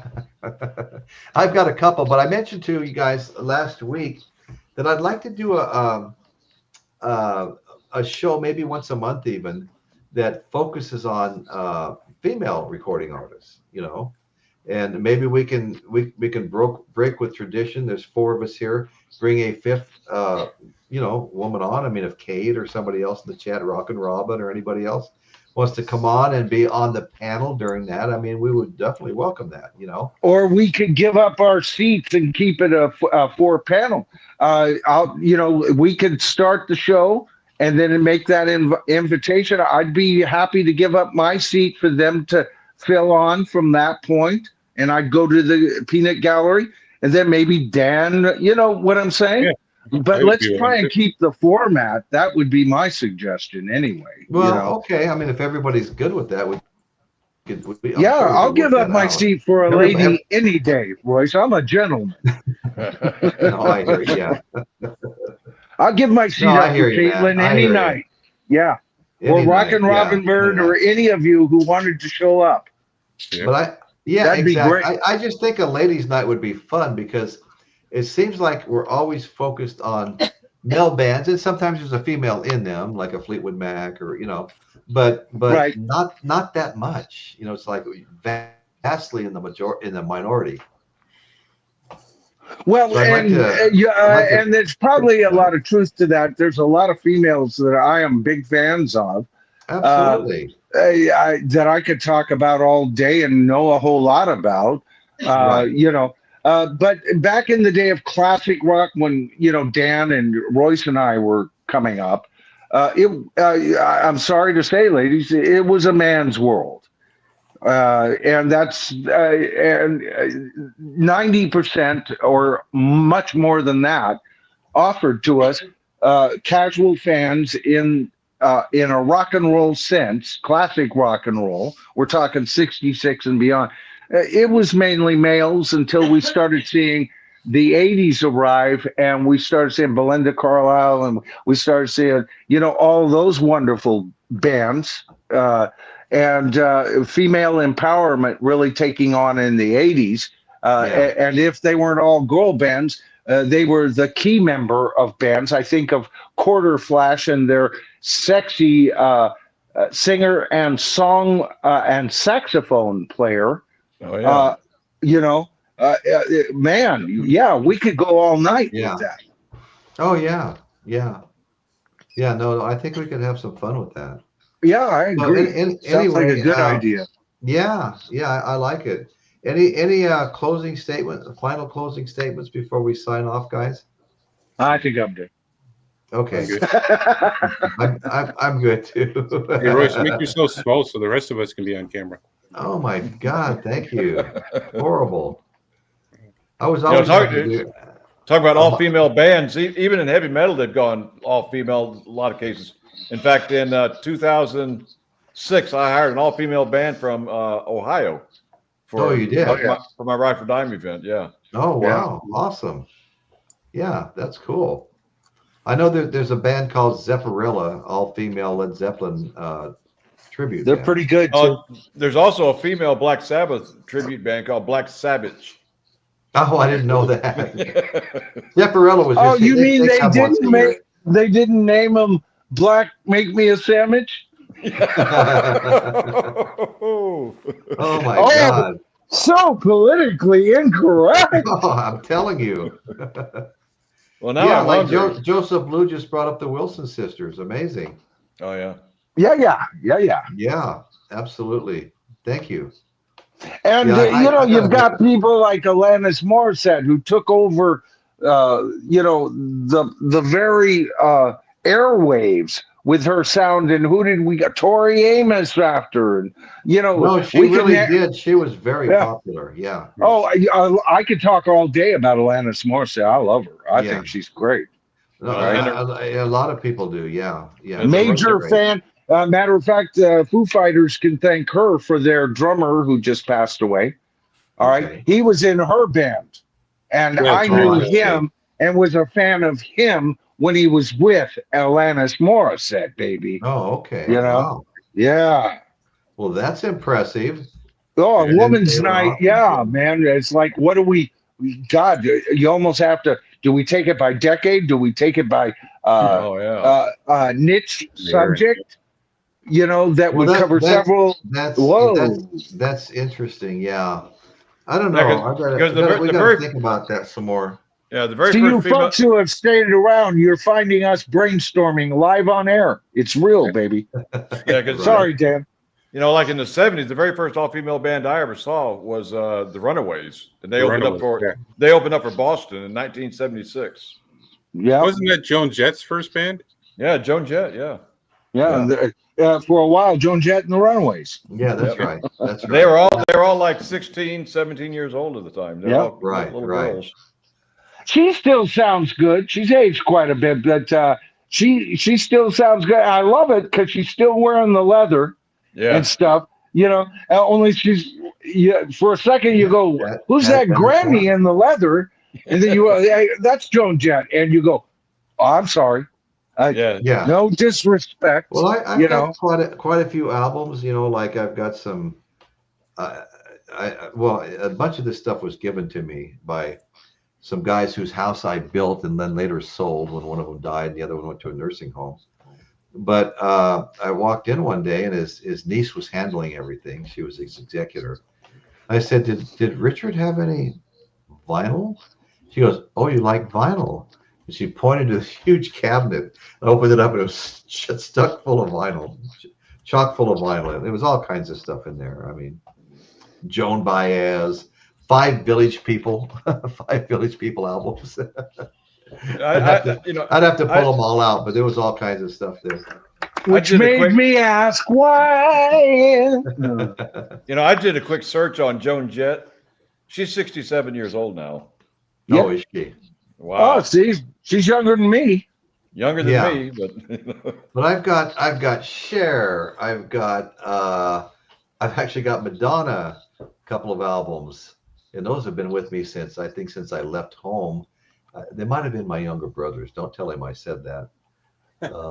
Wait a minute, you But- have Madonna out? I have Madonna, like a virgin, even like a Oh, virgin. oh, you're Um, hurting me, Royce. You're So I have- hurting me. Ouch. But anyway, so I have tons of Diana Ross. I bought 4 or 5 Diana too. Ross about 6 months ago for $1 a piece, pristine condition. And you know I'm a big soul fan, so I was happy to find that. So anyway, I'd have to go through. I have a lot. I have quite a bit of stuff, but I have Blondie albums. I love Blondie. Including the one Oh, where yeah. she raps. You know, yeah, yeah. yeah. So that would be a really fun show. I have 1 or 2 Heart albums, so that would be a good show. Yeah. And yeah. Aretha Franklin. I have there's Aretha Franklin Gold. Well, yeah, I mean the list. Oh my God! Depending on the decade, just goes on and on and on. I What know. I about know. Tina Turner in Yeah. several guises? You know. Thanks for saying What that. about I don't have a Tina Turner. Thank you. yeah? What about Carol Kay? Bases on some of your favorite hits that you didn't Yeah. know she was on, or Right. what Right. about Carol King? Writing some of the greatest rock and roll before she ever even had a solo Yeah. career with her Right. husband, Right. right? Right. Right. These are giants, giants, giants. And then you got to go back to some of the soul ladies of the 30s, Oh even the yeah. 20s, because Or it's so rock and roll. I mean, we could carry this on. You know, it's a good thing this will be once a month because you can't cover this whole subject in a That's right. single.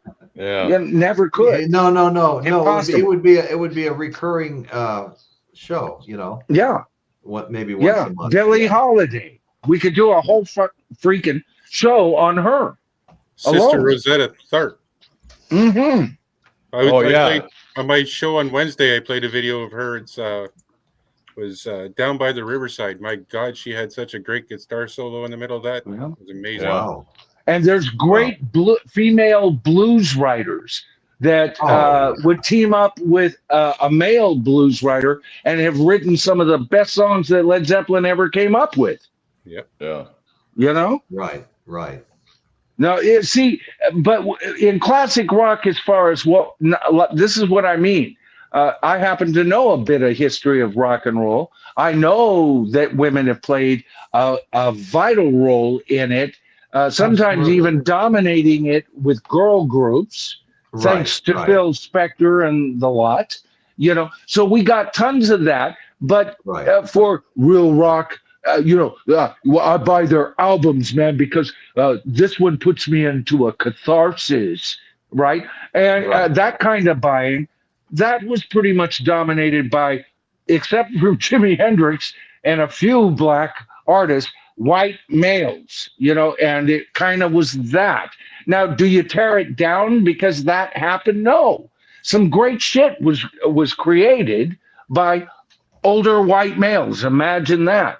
But we can praise the women right alongside them, eking out a millionaire status right next to them in a field that did not favor, or a business anyway, that did not favor female performers. Oh, Hey, Yoko Ono. Dr. Insomnia, thank you for this tip here. If you want the real Tina Turner, forget Private Dancer. Google River Deep Mountain High. Oh, yeah. I concur. But I like Private Dancer. I like her. Yeah, I know. liked her hits. I like everything she does. Yeah. Yeah, I loved her second go, man. Yeah. Especially when she was connected with Mel Gibson in the movie and everything. It was, oh my God, it was like Beyond Thunderdome. Okay, I'm in. I'm all in. I could dig that. Besides, even when I was a teenager, I thought she had the best legs in rock and roll. Oh, yeah, them dancer legs for sure. That was definitely a claim to fame there. Oh, those legs went on forever. I swear to God. Weren't they insured for like $1 million or something, or was that? Oh, were they? I didn't know that. Well, I remember there was somebody that had that. I can't think of her name. She was an actress, dancer, great dancer. I was too busy oogling. I didn't Google. I oogled. You oogling while you're Googling. Yeah. My God. And dig this. During those days, how do we know all this stuff, right? There was no freaking internet. You couldn't look her up on Wikipedia. Why do I know so much about her? Because I'm so enamored. And I bought magazines that had articles on her. And I went down to the library. This was a big building we used to have. A collection of books where you could go and read. Okay, reading was this thing where you looked at pages with strange markings, right? And you could actually understand it. Way back then, that's how we got to know and become whatever or have whatever expertise that we offer up here. Right. And of course, we're up with the latest, and I use Google, I use Wikipedia as a first go, knowing, basically it's Wikipedia. but I use it, but I don't spend too much time in there because it's Yeah. usually a Oh. very incomplete story. Well, you gotta look beyond that. back in the day, what we would do, since there wasn't an internet, the way we got information was from the album. You know, and it's a lot somebody, of that too. if somebody had a question about a band, you'd pull out your album and say, well, let's see. And all the information would be on the album. Right. You know, and Right. we would memorize those albums too. I mean, Right. And we would go to shows, right. and I didn't know the name of this new band. Oh, they've been out for, they've been touring for the last 3 months. They're a brand new band. Really? Okay, well, it's at Winterland. I'll go see them. Oops, it was Montrose. No. Same thing happened with Queen. All right, these were bad. Same thing with Joe Walsh and Barnstorm. I knew Joe Walsh, but what was this? And I immediately went out and bought their albums. So that was a source. We didn't go to concerts just because they are now a traveling jukebox, and we want to be able to say, we saw Kansas. Yeah. We saw Kansas, right? Hey, you know, somebody here disagreed with you about Tina Turner's legs. I thought James Watson. I thought Mick Jagger had the best legs in rock and roll. Well played, sir. I thought that was a pretty good comic relief there. There's probably No, not hey, a lot guys, of people who would argue otherwise. Sadly. Right. Hey, Great Royce, show. can you even hear me still? Yes, I can. My right earphone went out. That means I'm done for tonight. Yeah. Okay. I'm going to beg off, but thank you for having me on. I love each and every one of you guys that were watching us. Royce, absolutely, you are King Mama Dada to me, and I love you. You know what I think of you, Dan and Chris. You guys, yeah. Last of all, welcome to the Four Horsemen. Yes. You have more than earned the position. And Yes, you I have. knew this was coming. Royce and I talk all the time, and you had my 110% vote. I think you also had Dan's. I wasn't privy to any of discussions they had, but I say absolutely. So welcome, and I look forward to this getting even better, guys. All right. Sure. And Love before you, go, Royce. Okay. At the Okay. same Thanks, time, I guys. want to give each Night, one of you folks. an individual thank you, and that includes you, Michael. Thank you. Okay. You're welcome. Let's see. Michael's gone. Okay. All right, guys. Thank you so much. We're gonna shut her down now, everybody. Shut her down. Last chance to give the show a thumbs up. Everybody take care All and right. stay safe. Take care and stay safe. Absolutely. All right, good night. That's what's happening in Royce's world today. Good night, everybody. Thank you so much for coming and joining us. Everybody. We really appreciate it. Bill K showed up. Good to see Bill K. Huh, Dan? Our old buddy Bill K. Yeah. Yeah. Yeah. Well, he's got another name, In Deep 45. You're still live, Royce. At In Deep 45. Yeah. No, we're still live. Yeah. Okay, I'll just catch it. Whose cat is crying? That's me, of course. It's got to be Dan. Yeah. You know All what, right, guys. You know, I have 13 cats. No way. I'm not joking. Oh my God. And one possum. And one possum. We had a possum on our property, and I got two of our dogs. One of them was on each end, and they acted like they were trying to pull it apart. So I took it away from them and took it down by this pond and let it go. Because they're cool animals, you know. Oh yeah, they are really. Yeah, they really are. I've seen people with little ones that were pets and stuff, and yeah. So we get all that stuff here too. I had 5 raccoons in my garage one night. You know, 5 raccoons. We opened the door to go out in the garage. The dogs were barking and stuff, and one of them ran across the garage floor, went underneath the car, and kept going. And we went out and looked around, couldn't see anything. We came walking back, and right next to the door that we just came out of, there's a few steps you come down. There was a little freezer, and huddled in there were 4 more. You know, Like, I may have God. a lot of cats, but one thing I don't have, mice. Oh yeah, no. Cats will take care of that. No, I envy you, because where we live, you know, we're kind of in the hills here, and yeah, no, you get those. I mean, there's been some, you know, the rats will come in and build big nests out in your yards and stuff like that. Yeah. You know, it's just an ongoing battle. I went to a friend of mine's house. I built a big deck for him. We put a spa in it outside, And he goes, I stopped by. Great guy. He used to work on the space shuttle, some kind of a rocket scientist. And so we go outside, out back, and he goes, hey, let me show you the new furniture we got for the deck. I go, oh, great. And he goes, oh, the cushions are over here. We take the cushions off at night because of the moisture and stuff. I go, oh, okay. And he picked one up. A freaking rat had eaten a hole in the cushion and it dropped out on the floor on the deck. And he goes, oh shit. He runs over and grabs a broom and he's chasing it, and it goes into the dryer vent into his house. Oh no. So he's in there. He goes, here, you take the broom and you stand by the vent. I'm going to go inside and disconnect it and shake it until he comes out and you can nail him. I'm like, okay, good.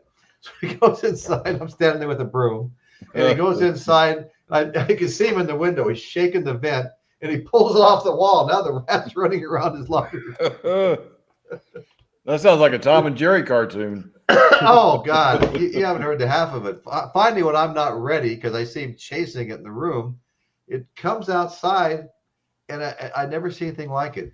It threw itself up against the stuccoed wall and threw all fours out and skinny down to about that big and dropped between the deck and the wall.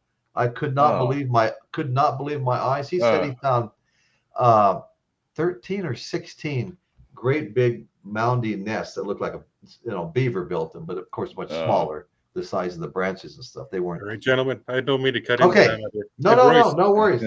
You're still live, in case you don't know that. Thank you. I tried telling you earlier. I hope this was entertaining for you guys. Kevin Hall Surfing, how you doing, brother?